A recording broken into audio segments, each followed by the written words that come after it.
Apo. Katubila kami yung brother. Nakakatuwa naman po at napili na ang bahay niya para.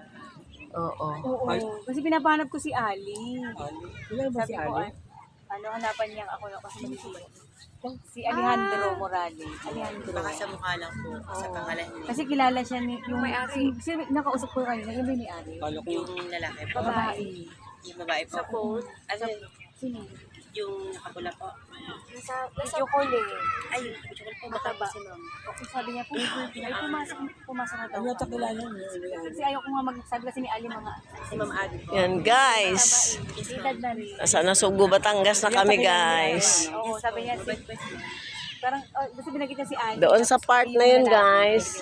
Mga beach resort din yun guys. Kaso medyo malayo na. Pagka tinang po, di lang po. Kami na po. Oo, sabi niya pumasok na nga doon. Medyo malayo na yun guys. Sinintay ko na si Ali. Ano ba sabi sa'yo? Hindi pupunta nga daw siya. Siguro baka Baka bukas pa rin. pumapasok kasi. Ilang days po ba? 2 days kayo? Ano eh, sabi